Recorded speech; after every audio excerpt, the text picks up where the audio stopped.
We're still waiting to see what's going to end up happening with the attempt to recall Gavin Newsom. And if it does happen, if there is going to be election, there are going to be a lot of people who are coming out of the woodwork to try to get involved in that race. We're starting to see little inklings of that around the edges, including a throwback to the Democratic primary of 2020 that I didn't expect to see in the news again, at least so soon. Tom Steyer, he has an organization that commissioned a wide-ranging poll on a number of issues impacting the state's political landscape. I would say as cover for the true question, which is, are you prepared to get rid of Gavin Newsom? But like, no, that's just like one of the things I'm asking about. I'm also interested in all this other stuff too. Anyway, then they had a bunch of options for who Democrats could support if Newsom was to be booted out. And what do you know? Tom's on the list. And so I think that's hilarious, but even more so once you know his history in this area. So understand that like I said, we still don't know what's gonna happen. They need 1.5 million valid voter signatures to have it qualify for the fall recall, which is obviously a lot. It doesn't happen very often. And Steyer says he's not in favor of any of this. He's against it. But like if it does happen, and he could run easily. Apparently a lot of people can. Because the steps to qualify, you need $4,000 or 7,000 signatures. I think he'll be able to scrape together the money for that. But interestingly, in 2015, after now Vice President Kamala Harris US campaign, Steyer told potential supporters he was considering jumping into that race.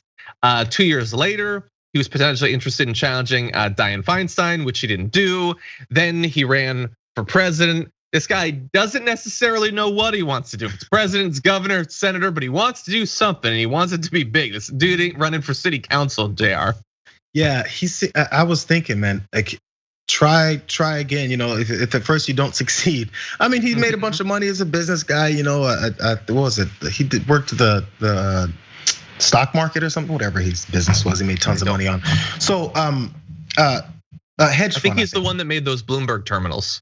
I think he was the billionaire that races with that. Yeah. Billionaire. Confused about billionaires. Anyway. Yeah, billionaire nonetheless. And the thing is, he has a background for getting progressives in office. He's a big environmentalist guy, so that's been his niche. That's been his how he's whittled his way into the political landscape, which is fine in my opinion, right? But I don't know. I guess I'm never was a believer in political capital and things like that when someone gets elected. But maybe there's a degree of spending political capital as far as trying to get any position possible, because it starts to kind of look that way. Even though if he gets one of these positions, he may be just perfectly fine.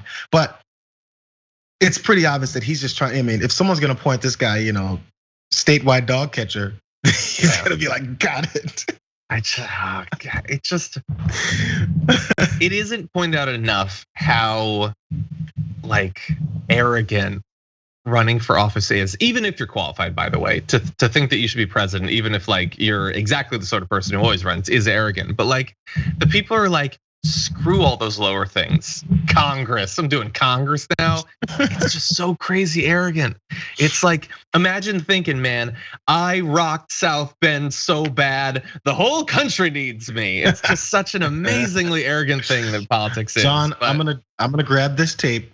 That was a random city chosen. Just random. Yeah, no.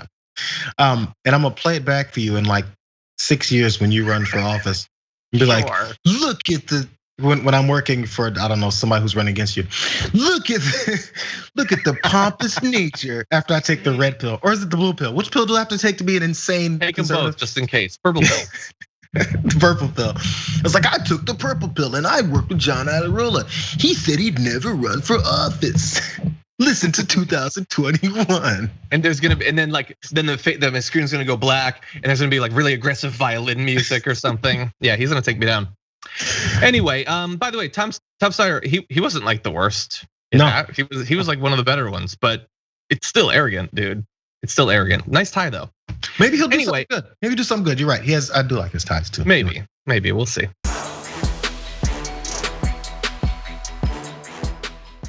Check out the Damage Report podcast each day, wherever you get your podcasts, whether Pocket Casts or Stitcher or iTunes.